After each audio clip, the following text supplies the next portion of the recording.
hoje o presente é presente. Presente falando deste momento que nós vivemos. A própria palavra presente, ela vem do latim presentes, que traduzindo para o português, as definições são interessantes. Presente, segundo o dicionário desta palavra presente, não aquilo que você dá para alguém, mas aquilo que você vive. E interessante que ao mesmo tempo, aquilo que você vive e dá de presente para alguém, tem basicamente o mesmo sentido. Do latim, essa palavra presente é o que está à vista, é o que está ao alcance da mão, é um manifesto, é algo imediato, agora, presente. E por que a gente está estudando isso? Estamos chegando no final do ano, e final de ano a gente precisa dar uma pensada em algumas coisas que nós vivemos até agora. Estamos em novembro, final de novembro. Existem coisas que nós planejamos, não deu certo, fomos pegos de surpresa por conta de alguns acontecimentos. Existem coisas que acontecem e fogem do nosso controle. Ainda falava ontem com um irmão que esteve aqui à noite tocando. Ele já foi aqui da igreja e a gente estava falando dos fatos. E eu lembrei para ele, eu falei, rapaz, ele estava comentando do Gugu que faleceu, né? O Gugu faleceu e tal. E eu falei para ele, poxa, meu irmão sofreu um acidente no dia 31 de dezembro, foi para o hospital, fez uma cirurgia de reconstituição de mão, em alguns lugares de pele, deu tudo certo, ficou na UTI durante 4, talvez 5 dias, saiu da UTI, estivemos lá, visitamos, brincamos, conversamos, estava assim, franca recuperação, comendo, enfim, falando no celular, via WhatsApp, imagens, com o meu irmão Itapetininga, que depois veio visitá-lo, com minha irmã, com alguns familiares, e tudo ia bem. Tivemos o final dos 12 dias, no dia 13 de janeiro, o meu sobrinho, um dos filhos dele estava aqui, conversamos, ele disse, eu vou lá visitar o meu pai, já estive hoje, vou voltar agora, e tá bom, manda um abraço para ele, essa semana a gente vai lá novamente visitá-lo, quem sabe logo logo ele saia daquele hospital, em nome de Jesus, amém e tal. Fomos embora, quando chega em casa, 9h15 da noite, ele liga e fala, meu pai faleceu. Como assim? Mas não estava em recuperação, não estava, faleceu. E teve gente da própria família que teve ou perdeu a oportunidade de visitá-lo, porque disse assim, eu vou depois. Depois eu falo. E meus irmãos, nós estamos vivendo um tempo, existem estatísticas que falam sobre isso. Existem milhões de pessoas no mundo, que neste exato momento, ou estão pensando no passado, e chorando por causa do leite que foi derramado, ou estão imaginando o futuro, e imaginando aquele futuro que não tem muito futuro. Não sabe se vai ser bom, se vai ser ruim, então ele fica imaginando. A gente precisa aprender a viver o presente, porque o presente, hoje, é um presente que Deus nos deu. Milhares de pessoas no mundo já morreram hoje, mas nós estamos vivos. Isso é um presente de Deus. O problema é que as pessoas não focam no presente, elas focam no passado, pelas coisas que perderam. Para você ter uma ideia, estatística também, isso é uma estatística, você pode pesquisar na internet. Eu conheço pessoas que ainda vivem no passado. Tiveram uma decepção, por exemplo, emocional no passado. O marido abandonou, a mulher abandonou, traiu e tal. Eu conheço pessoas que ainda estão lá no passado. Elas não se atualizaram, elas não vislumbraram o futuro, elas estão vivendo passado. Elas choram pelo passado, elas reclamam do passado, elas vivem no passado. E passado, a própria palavra diz, já passou. Não tem como voltar atrás. Eu gostaria, confesso até que no passado e no presente, algumas orações que fiz, eu falei com Deus, falei, poxa Senhor, se eu pudesse voltar uns 30 anos atrás, tudo seria diferente. Mas não dá. A vida é essa. Eu tenho que viver hoje. Porque o que eu fiz de errado ou de certo no passado, eu estou recolhendo agora. Por isso que depois de muitos anos, quando eu entendi isso, e eu já falei sobre isso aqui, quero reiterar, porque é interessante e importante, tudo de bom que acontece na nossa vida é neutro. Tudo de bom que acontece na minha vida é neutro. Como assim, pastor? O cara bate no teu carro, o cara leva o teu dinheiro, fura o pneu, acontece isso, acontece aquilo, é neutro. A minha reação ao que aconteceu é que vai determinar se aquilo foi bom ou se aquilo foi ruim. E se eu vivo o presente, e veja, quero também deixar claro aqui algumas coisas importantes. Passado, existem coisas do passado que foram boas. A gente tem na memória lugares que nós fomos, pessoas que nós conhecemos, amamos. Citei há pouco meu irmão. Lembro-me ainda com saudade do meu pai, de minha mãe. Lembro de um dos meus tios que faleceu já há muito tempo. Lembro de amigos que perdi. Lembro com saudade. Lembro de lugares que fui, pessoas com quem relacionei. Lembro com saudade. Não estou falando que você tem que esquecer o passado. Eu estou falando que você não pode viver no passado. E também ele não pode prender você. Porque, como eu disse, tem gente que está presa no passado. 9 anos, 10 anos, 20 anos, 3 anos aconteceu isso, então eu não saio daqui, eu estou preso aqui. Mas você pode viver o presente, esquece, viva um novo tempo, viva uma nova oportunidade que Deus te dá a cada manhã. A Bíblia diz, Lamentações de Jeremias, as misericórdias do Senhor se renovam a cada manhã, então viva isso. Não, mas eu estou preso no passado. E também não quero dizer aqui que você não pode planejar o futuro. Planejar o futuro é algo que todo mundo deveria fazer, mas infelizmente a maioria não faz. A maioria fica imaginando, se, mas tá, o que você está planejando para isso? Se eu tiver um emprego que eu ganhe 10 mil reais por mês, nossa, aí minha vida, puxa vida, nossa, eu também. Eu vejo um programa num canal novo que tem agora na net, né, nesses canais pagos, né, que fala assim de reformas e tal, e ele fala bastante da Casa dos Sonhos no Lago, lá nos Estados Unidos, em Salt Lake City. Um lugar que tem um lago de 60 quilômetros quadrados, e existem várias mansões. Irmão, e é até barato. Tem mansão ali que sai por $250 mil. Traduzindo para o português aqui, para merreco, quer dizer, para o real, R$1 milhão. Não é muito, porque o dólar está 4, né? Precisa orar para Deus baixar o dólar. Enfim. Mas uma casa dos sonhos. Casa dos sonhos. Casa que você fala assim, 4 quartos, 2 banheiros, um deck próprio que você pode chegar lá, perto do mar. Tem uns que tem até barco já. A casa dos sonhos. Você fala assim, 300 mil. Aí os caras compram, os americanos compram para passar fim de semana, para você ter uma ideia. A gente querendo uma para morar, os caras compram para passar o fim de semana. Aí você fala assim, poxa, mas poderia ter? Lógico, tá bom, e o que você está planejando para ter?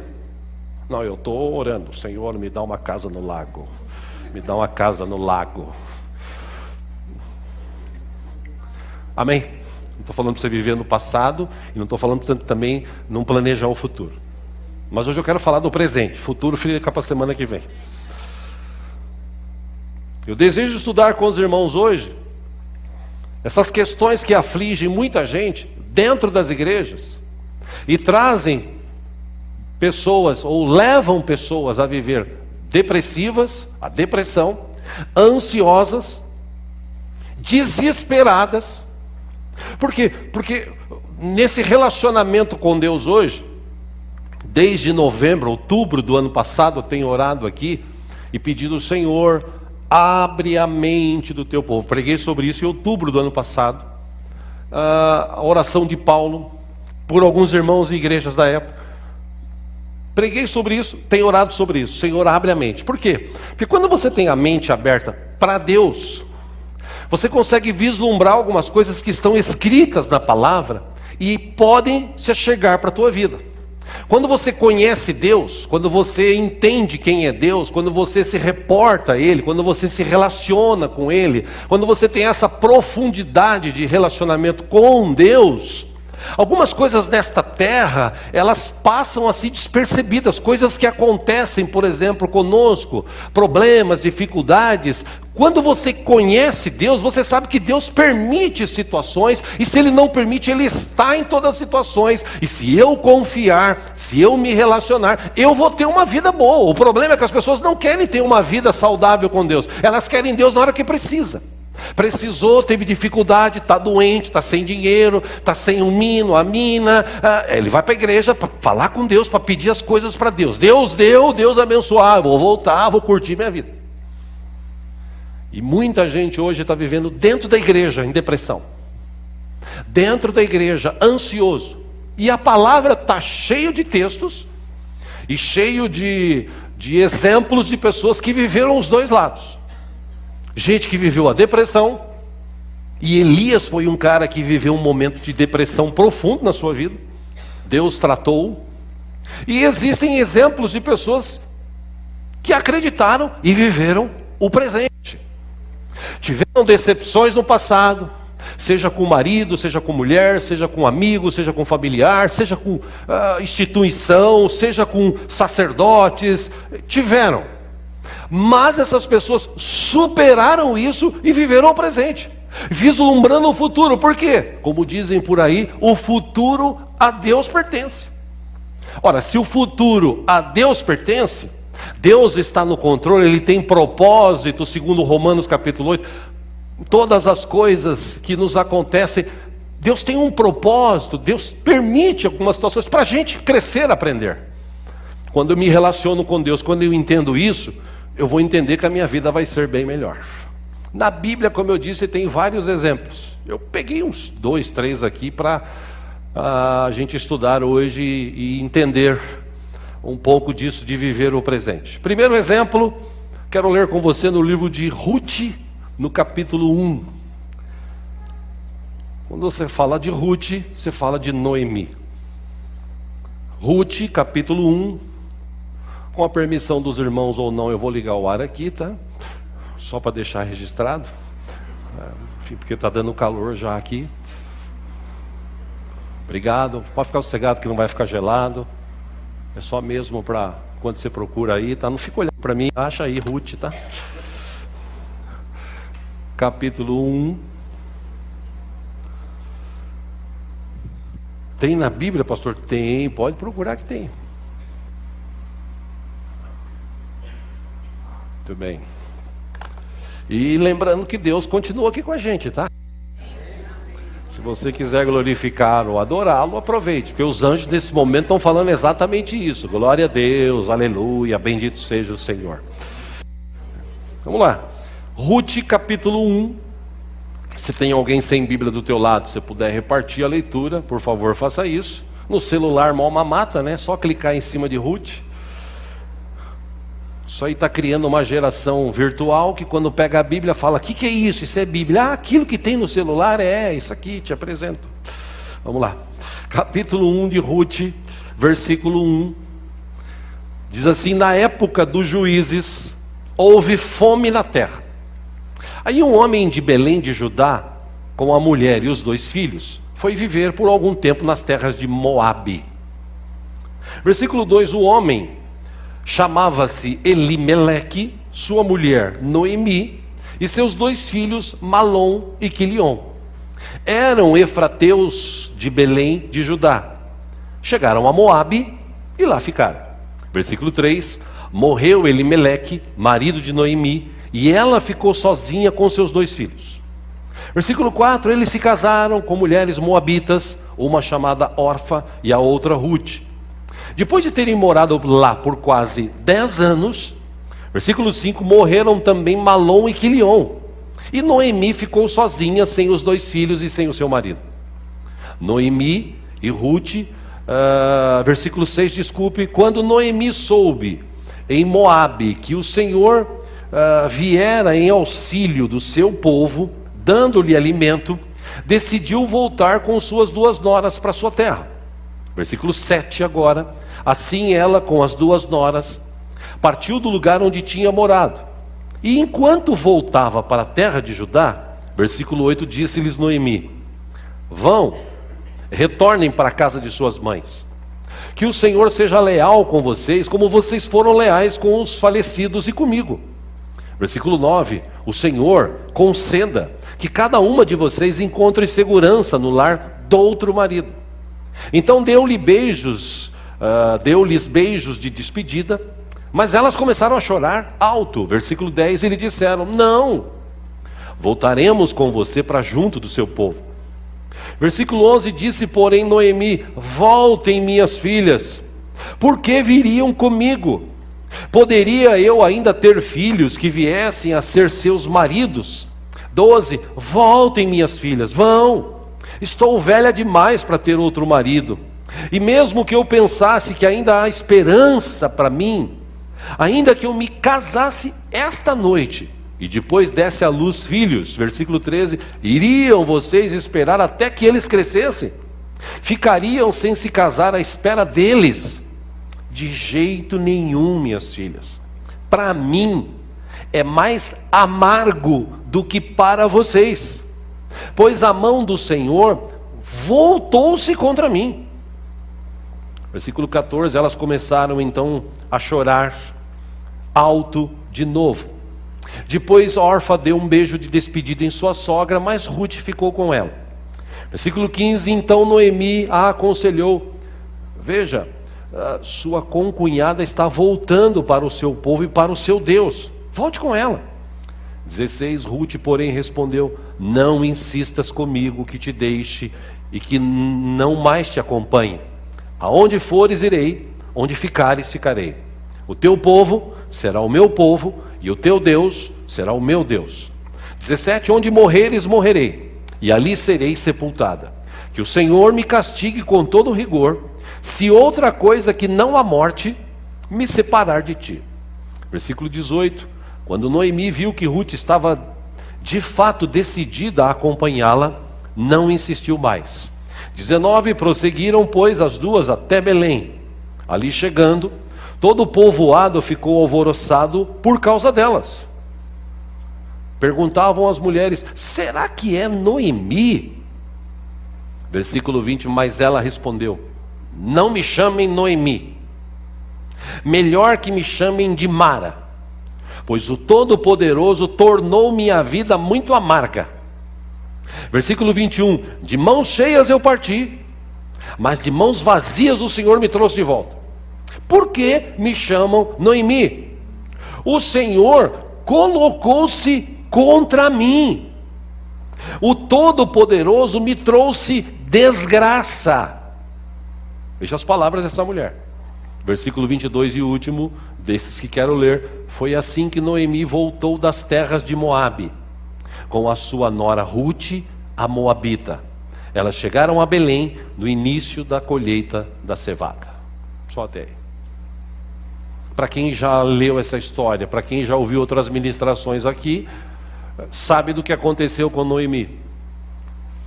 Mas é interessante que o nome dela, Noemi, significa agradável. Definição do nome Noemi: agradável. A definição do nome de Elimeleque é: meu Deus é rei. E a definição do nome Mara é: amarga. Essa mulher, ela foi com a sua família, seu marido, seus filhos, para um outro lugar. A história diz isso. Tempos de crise, vamos tentar a sorte no outro lugar. Foram tentar a sorte. Primeira instância deu tudo certo. Se instalaram no lugar, começaram a trabalhar, os filhos se casaram, de repente o marido morre, passam-se 10 anos naquele lugar, longe da sua terra natal, os caras também morrem. Aí ela olha para dentro de si e ela pensa o seguinte: Deus não me ama. Olha o que Deus fez para mim. Fazem já um bom tempo que o meu marido morreu, a gente já saiu daquele lugar porque estava vivendo uma situação difícil, aí agora morrem os meus 2 filhos, e eu estou aqui parada, desesperada, o que eu faço? Lá atrás, se o meu marido estivesse vivo, não estaria vivendo essa situação, mas o meu marido morreu, e foi Deus que tirou ele de mim. Esse era o pensamento dela. Aí ela ouve falar que aonde eles tinham terras, tal, Belém, vou voltar para lá, porque lá agora a coisa está diferente.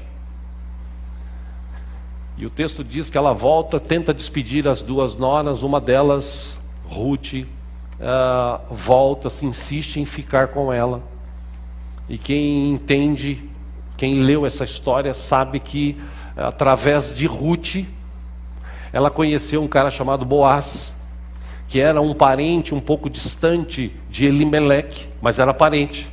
E naquela época, quando um parente morria, o parente mais próximo da linhagem, ele se tornava um tipo de resgatador, ele resgatava aquela família para ela não morrer de fome, não passar necessidade. Era um hábito, um costume lá da época. E quando esse Boaz descobre que Ruth era meio que parente de Elimeleque, que tinha morrido, de Noemi, o texto diz que ele até favoreceu a moça. Lógico, a moça devia ser um pouco bonita e tal, né? No fim eles se casaram, no fim eles tiveram um filho. E se você olhar na descrição de Mateus, quando tem a descrição, a genealogia de Jesus, estes 2 participaram da genealogia de Jesus. Aí você fala assim: pastor, e essa mulher? Essa mulher continuou amarga. Ela vivia no passado. Ela volta para a cidade dela, as pessoas olham para ela depois de 10 anos, falam: poxa, está chegando aquela agradável aqui. O nome dela, Noemi. Está chegando aquela mulher agradável. Ela fala: não me chama de agradável não. Toda vez que eu falo isso eu lembro de uma pessoa que eu conheço, tem 87 anos de idade, e ele é assim, amargo. Tenho orado muito por ele, para Deus converter o coração. Tomara até que ele não esteja assistindo, porque acho que ele sabe que eu estou falando dele. Mas eu o amo muito. Essa mulher, ela falou: não me chama de agradável não, eu sou amarga. Sou amarga. E por que você é amarga? Porque Deus se virou contra mim. Porque Deus não me ama. Lá atrás, meu marido morreu. Sabe o que Deus fez? Nada. Aí os meus 2 filhos morreram. Nem neto eu pude ver. Sabe o que Deus fez? Nada.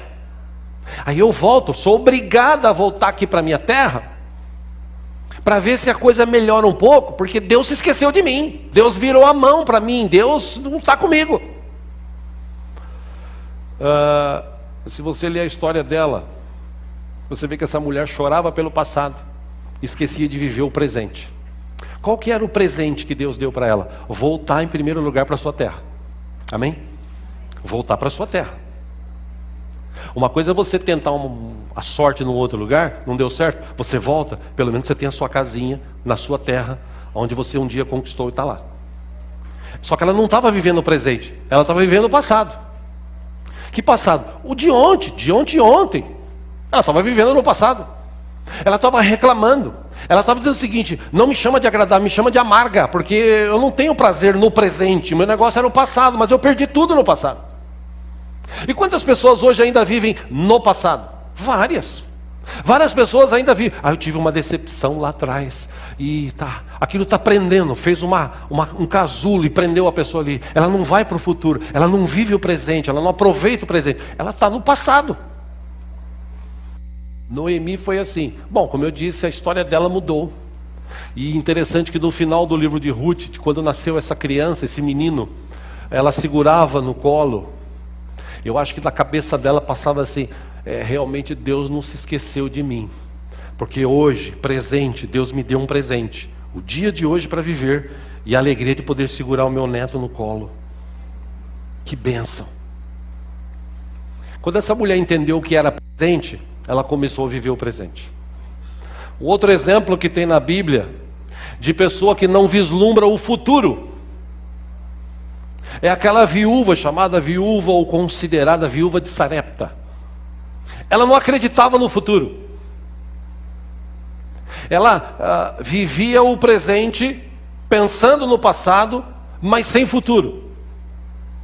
É interessante, acompanha aqui no telão, está no livro de 1 Reis 17, alguns versículos eu pincei aqui para a gente entender. Quando Deus fala com Elias, algum tempo depois o riacho secou-se por falta de chuva. Versículo 8, então a palavra do Senhor veio a Elias. Versículo 9, vai imediatamente para a cidade de Sarepta, de Sidom, e fique por lá. Ordenei a uma viúva daquele lugar que lhe forneça comida. É interessante a palavra de Deus para Elias. Eu ordenei aquela mulher que te forneça comida. Só que acho que Deus esqueceu de falar para ela. Interessante o texto. Parece que Deus se esqueceu. Porque o texto diz assim, e ele foi. Opa, está garantido, pelo menos agora eu vou para um lugar que tem uma comidinha e tal, né? Quando ele chegou à porta da cidade, ele encontrou uma viúva que estava colhendo gravetos. Falou, ponto, é essa mulher. Essa mulher aí é aquela que vai me sustentar. Ele a chamou e perguntou, pode me trazer um pouco d'água numa jarra para eu beber? Versículo 11, enquanto ela ia buscar a água, ele gritou, por favor, traga também um pedaço de pão. Versículo 12, mas ela respondeu, juro pelo nome do Senhor, o teu Deus, que não tenho nenhum pedaço de pão, só um punhado de farinha num jarro e um pouco de azeite numa botija. Eu estou colhendo uns 2 gravetos para levar para casa, preparar uma refeição para mim e para o meu filho, para que a comamos e depois morramos. Ela não pensava no futuro. Falou, pronto, eu vou comer e morrer. Eu imagino, é que Elias já tinha passado daquele momento de depressão, né, e tal. E eu imagino a mente de Elias, porque ele chega no lugar e fala assim, graças a Deus, Deus preparou alguém para me sustentar. Aí ele chega no lugar, a mulher fala assim, olha, juro pelo nome do teu Deus, que eu só tenho um pouquinho de farinha, assim, vou fazer um bolinho, comer e vou morrer. Mas Elias, como era um homem de Deus, já estava preparado para isso, ele disse, não tenha medo, vá para casa e faça o que eu disse. Mas primeiro faça um pequeno bolo com o que você tem e traga para mim, e depois faça algo para você e para o seu filho. Pois assim, versículo 14, diz o Senhor, o Deus de Israel, a farinha na vasilha não se acabará, e o azeite na botija não se secará, até o dia em que o Senhor fizer chover sobre a terra. Versículo 15, ela foi e fez conforme Elias lhe dissera, e aconteceu que a comida durou muito tempo. Diga assim comigo, muito tempo. Fala para a pessoa que está do seu lado, muito tempo, viu, irmão? Para Elias e para a mulher e sua família. Versículo 16 e último, pois a farinha na vasilha não se acabou, e o azeite na botija não se secou, conforme a palavra do Senhor proferida por Elias. Qual era o pensamento daquela mulher? Vivendo o presente? Não, ela estava pensando no futuro. Qual era o futuro dela? Trágico. Eu vou comer hoje e vou morrer. É a última comida que eu tenho. E depois que Elias faz esse milagre, eu fico imaginando a mente dessa mulher, quando ela leva para ele um pedaço de pão, porque é um ato de fé, irmãos. É um ato de fé. Você pegar o pouquinho que você tem e dar para Deus. Como assim dar para Deus? O servo de Deus. representante de Deus. Mas eu vou dar. E depois ele fala assim, cata a panela, cata... E o negócio vai surgindo. O texto diz que durou 3 anos a seca. Ou seja, durante pelo menos 3 anos não faltou nada para essa mulher comer. Porque quando Deus faz infinitamente mais, além daquilo que pedimos ou pensamos. Volta ao que eu falei no começo. Aí é questão de relacionamento. Porque essa mulher, ela não vislumbrava futuro. Ela achava assim, meu futuro é trágico. Hoje eu vou comer e morrer. Porque no passado, dias antes, meses antes, ela tinha perdido o marido. E por perder o marido, como é que vai ser minha vida? Interessante que ela conhecia Deus. Porque ela fala para Elias, baseado na palavra sua aí, no teu Deus. Ela conhecia Deus. Ela estava meio que sem provisão. Mas quando Deus faz, quando a gente crê na palavra do Senhor, por isso que a Bíblia diz, né? Creia na palavra do Senhor e nos seus profetas e você vai ser abençoado, você vai prosperar. Tudo bem que a gente está mal um pouco de profetas hoje, mas pelo menos onde você vê um lugar que prega a palavra e te ensina, se instale ali, viva a palavra e é Deus que vai te abençoar. Eu não tenho poder para te abençoar. Eu tenho só a capacitação de Deus para pregar a palavra, te mostrar o caminho. Agora, se você cumprir a palavra como eu procuro cumprir, eu tenho certeza absoluta pela minha vida que Deus não vai deixar faltar nada para você. Desses 2 lados, uma que não pensava no futuro e uma que vivia do passado. Tem um que estava no meio. Jeremias. Jeremias passou momentos ruins, terríveis. Veja que interessante a descrição, aqui no telão, em Lamentações capítulo 1. Versículo 1 diz assim: como está deserta a cidade, antes tão cheia de gente. Como se parece com uma viúva, que antes era grandiosa entre as nações. Ele está falando de Israel. A que era a princesa das províncias, agora tornou-se uma escrava. Por quê? Porque povo é povo, povo desobedece, povo se afasta e sai debaixo da potente mão do Senhor. Versículo 2: chora amargamente à noite, as lágrimas rolam por seu rosto. De todos os seus amantes, nenhuma consola. Porque ele usa essa expressão amante? Porque Israel começou a fazer conchavos, negociações escusas com cidades, com outros governos. E isso era considerado uma prostituição, um adultério em relação ao relacionamento que tinha com Deus. Eles se esqueciam do relacionamento que tinham com Deus, e em vez de viver esse relacionamento, eles procuravam fazer outras coisas. Por isso que Jeremias, o profeta da época, ele diz, de todos os seus amantes, ninguém agora vem consolar. Todos os seus amigos atraíram, tornaram-se seus inimigos. Versículo 3, ele descreve: em aflição e sob trabalhos forçados, Judá foi levado ao exílio. Vive entre as nações sem encontrar repouso. Todos os que a perseguiram a capturaram em meio ao seu desespero. Eu não tenho tempo aqui, mas se você ler o capítulo 1, capítulo 2, você vai ver uma descrição completa de Jeremias sobre o que o povo estava vivendo em outras províncias e outras cidades, como escravos inclusive. A cidade desolada, a cidade meio que destruída, o povo escravo, aquela cidade que era um orgulho para as nações, aquela cidade, aquele momento maravilhoso que já não existia mais, tinha se acabado. Por quê? Porque o povo é povo. Lamentações capítulo 3, versículo 15, ele diz, nessa descrição, peguei o finalzinho agora, o Senhor fez-me comer ervas amargas e fartou-me de fel. 16, quebrou os meus dentes com pedras e prostrou-me no pó, ou pisoteou-me, desculpe, no pó. Versículo 17, tirou-me a paz, eu esqueci o que é prosperidade. Versículo 18, por isso eu digo, o meu esplendor já se foi, bem como tudo o que eu esperava do Senhor. Versículo 19, eu lembro-me da minha aflição e do meu delírio, eu lembro da minha amargura e do meu pesar.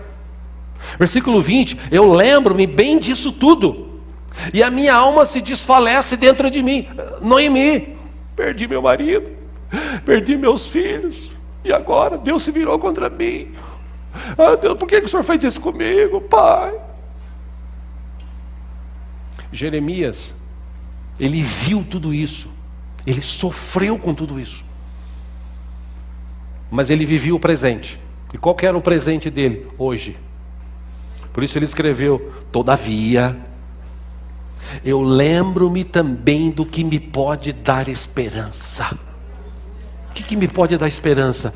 22, o que ele lembrou? Graças ao grande amor do Senhor, é que não somos consumidos. Fala para a pessoa que está do seu lado: Deus te ama bastante, meu irmão, minha irmã. Nunca se esqueça disso. Graças ao grande amor do Senhor é que não somos consumidos. Por quê?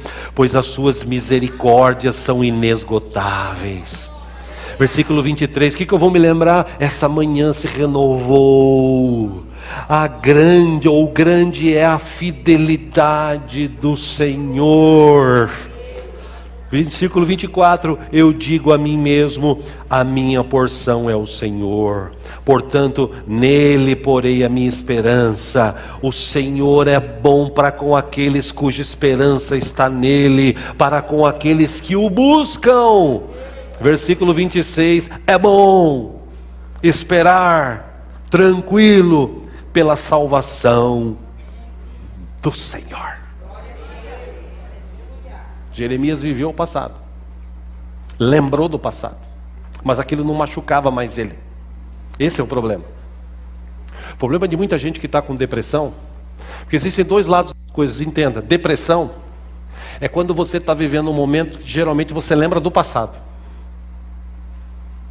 Depressão gera isso, você lembra do passado. Ah, meu marido era uma benção, né? Mas morreu. Foi embora aquele... Vou falar a expressão que teve um pastor que falou: você fala muito isso. Mas eu vou falar. Meu marido é um desgraçado. Me largou. Maldito. Me traiu. Picha uma maldição nele, Deus. Tomara que ele case com uma pior do que eu. E vive no passado. Só que tem o presente. O que é o presente? Hoje, um presente. Viver hoje. Você tem uma marca do passado? Você tem, mas você deixou uma pedra em cima.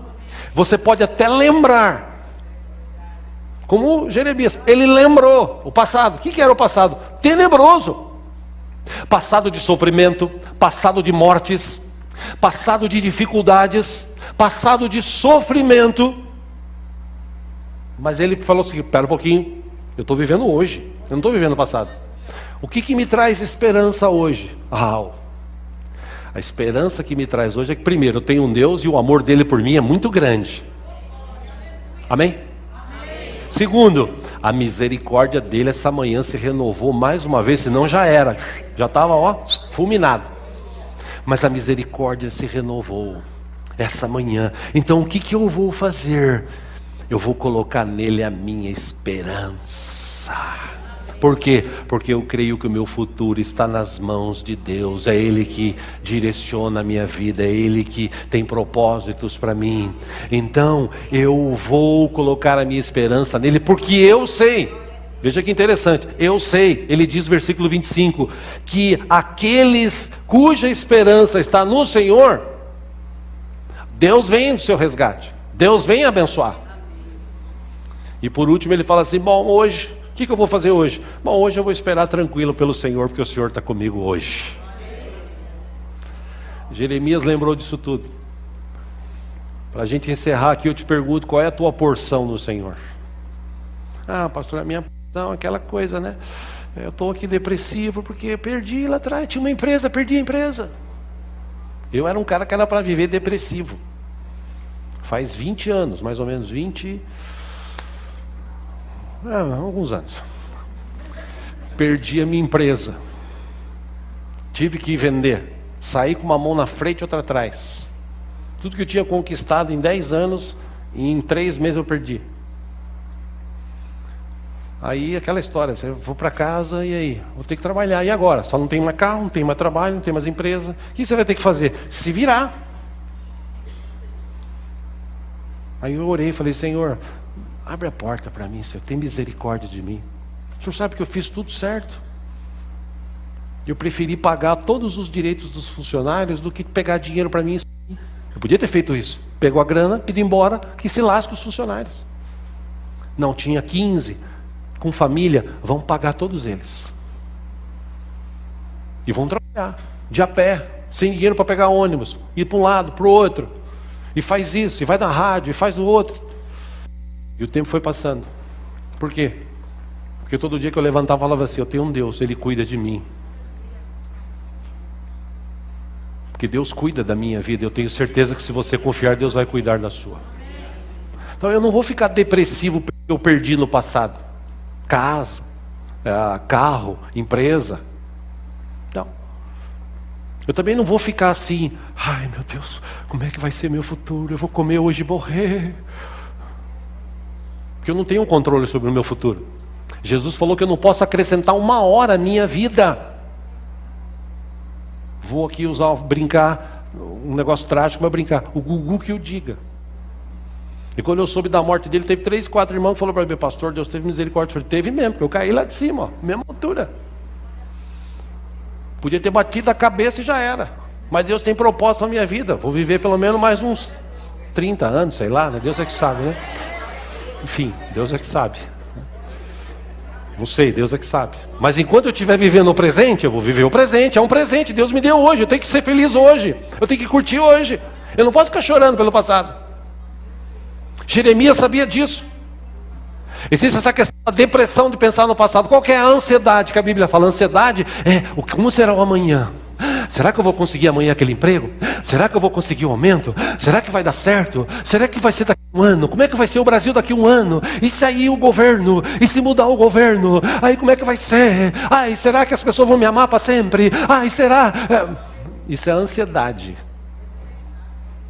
A gente vive ansioso. A gente não está vivendo hoje. Eu estou preocupado com amanhã. O que eu tenho que fazer com amanhã? Planejar. Eu quero ter um bom carro. O que eu vou fazer? Eu vou começar a juntar um dinheirinho para dar uma entrada. Aí eu vou arrumar um trabalho estável para eu pagar a prestação depois que eu comprar um carro, se eu comprar a prestação. O que eu vou fazer? Eu quero ter uma casa? Eu vou me planejar para ter uma casa. Eu vou economizar dinheiro. Tem um amigo meu, pastor inclusive, ele conta isso como bênção. Ele sentou com a mulher e os 2 filhos e disse assim, durante uns anos nós vamos parar de comer no McDonald's. E foi difícil, porque os filhos gostavam do McDonald's. Mas o dinheiro que eles economizaram, acho que em 10 anos, ou 5, 6 anos, eu não me lembro direito quantos anos foram, com lanches, pizzas, economizando. O que a gente vai comer hoje? Vamos comer pão. Pão com mortadela, é mais barato. Por quê? Porque a gente quer viver e ter uma casa. Amém? Vamos planejar a nossa casa? Vamos só cortar, em vez de comer um McDonald's que custa 25 paus, 15 paus, como diria o carioca, né? Economiza. Pizza. Nossa, aquela pizza vem assim, ó. Pega a mortadela com o pão e imagina a pizza. Planejou o futuro, economizou o dinheiro. O dinheiro que ele economizou com lanche, com pizza, ele deu entrada na casa dele, no primeiro apartamento que ele teve. Planejar é bom. O problema é que a pessoa pensa hoje, eu não sei, é óbvio, tem uns irmãos aqui na igreja que ele quer comer tudo hoje, porque ele não sabe, amanhã, né? Então ele quer comer tudo hoje. Tem uns caras até que vai doar sangue e quer comer tudo que o hospital oferece lá. Não vou nem falar quem é, mas enfim. Tem uns 2 irmãos aí, só Jesus na causa, né? Enfim, não vou nem olhar para esse lado de cá, vou olhar aqui para vocês, tá, irmãos? Brincadeiras à parte, tem gente que só pensa ou vive ansioso pelo futuro e vive preso no passado. E Deus chamou a gente para viver hoje. O passado já passou. Passou ou não passou? Aliás, já dizia alguém, quem vive de passado é museu. Já era, já foi. Você perdeu? Perdeu. Você ganhou? Ótimo. Perdeu? Perdeu. O que eu vou fazer hoje? Hoje eu vou viver hoje. Como Noemi, vou pegar o meu neto, balançar, graças a Deus, olha que maravilha, está crescendo hoje. Vou pegar minha mulher, meu marido, beijar hoje. O que eu vou fazer hoje? Vou aproveitar, curtir os momentos, porque eu não sei amanhã. Às vezes a gente se depara com situações do passado e a gente fica preocupado com o futuro. E não é isso que Deus quer para nós. Quero te convidar a ficar em pé e ler um texto da palavra para a gente encerrar aqui. Trouxe a Bíblia, abra aí no livro de Eclesiastes, no capítulo 9.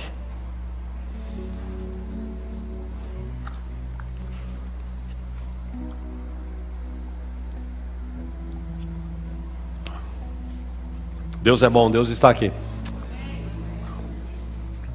Eclesiastes capítulo 9.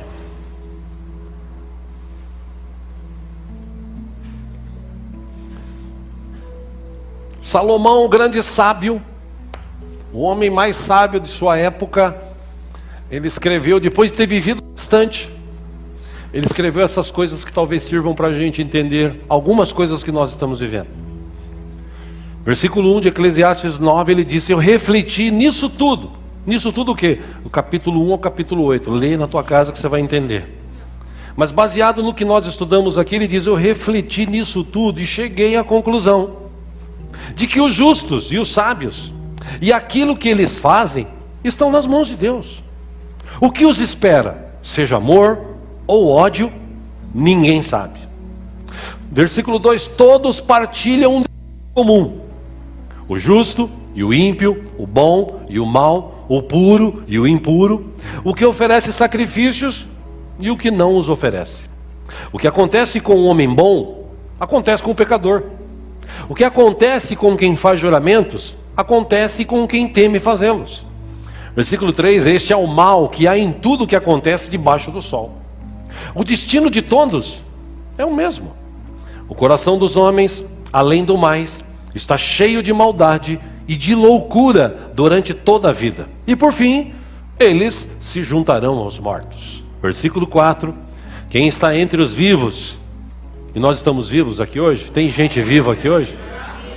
Glória a Deus. Quem está entre os vivos tem esperança. Como disse Jeremias, até um cachorro vivo é melhor do que um leão morto. Versículo 5: pois os vivos sabem que morrerão, mas os mortos nada sabem. Para eles não haverá mais recompensa e já não se tem lembrança deles. Versículo 6: para eles o amor, o ódio e a inveja há muito desapareceram. Nunca mais terão parte em nada do que acontece debaixo do sol. Versículo 7, ele aconselha: portanto, viva hoje, vá, coma com prazer a sua comida, cuidado para não comer muito, né, tal. Beba o seu vinho de coração alegre, cuidado também, né, não ficar bêbado, a encher a cara, pois Deus já se agradou do que você faz. Versículo 8: esteja sempre vestido com roupas de festa. Interessante isso. Aproveite hoje, vista a sua melhor roupinha hoje. Não adianta nada você comprar uma roupa para vestir na virada de ano, você não sabe nem se na virada de ano você vai estar vivo. Então vista hoje, o melhor que você puder hoje, porque você está na presença de um Deus vivo e poderoso. Unja sempre a sua cabeça com óleo. Versículo 9: desfrute a vida com a mulher. No caso da mulher, o homem a quem você ama, todos os dias desta vida sem sentido que Deus dá a você debaixo do sol. Todos os seus dias sem sentido, pois esta é a recompensa na vida pelo seu árduo trabalho debaixo do sol. Versículo 10: o que as suas mãos tiverem que fazer, que o façam com toda a sua força, pois na sepultura, para onde você vai? Um dia, né? Não há atividade nem planejamento, não há conhecimento nem sabedoria. Versículo 8, veja as dicas de Salomão. Percebi ainda outra coisa debaixo do sol: os velozes nem sempre vencem a corrida. O Rubinho que eu diga isso, né? Tem misericórdia, brincadeira. Os fortes nem sempre triunfam na guerra. Os sábios nem sempre têm comida. Os prudentes nem sempre são ricos. Os instruídos nem sempre têm prestígio. Por quê? Porque o tempo e o acaso afetam a todos. 12 e último, além do mais, ninguém sabe quando virá a sua hora. Assim como os peixes são apanhados numa rede fatal, e os pássaros são pegos numa armadilha, também os homens são enredados pelos tempos de desgraça que caem inesperadamente sobre eles. O presente é o presente. O presente é hoje. Vamos aproveitar o hoje. Aliás, eu acho interessante uma frase que vi esses dias, achei bacana, e trouxe aqui uma montagem de uma foto para cada um de nós. Entre 8 e 80, existem 72 possibilidades. Tem gente que fala assim, é 8 ou 80? Não, entre 8 e 80, tem 72 possibilidades de mudança para a tua e para a minha vida. Porque Deus está conosco, a misericórdia dele se renovou mais uma vez essa manhã. Por isso que o salmista escreveu no Salmo 118, 24, aquele texto que eu amo muito e está como há muitos anos no meu WhatsApp. Este é o dia que o Senhor fez, hoje. Então regozijemo-nos e alegremo-nos nele. Amém? Quero orar com você, feche os seus olhos por um instante.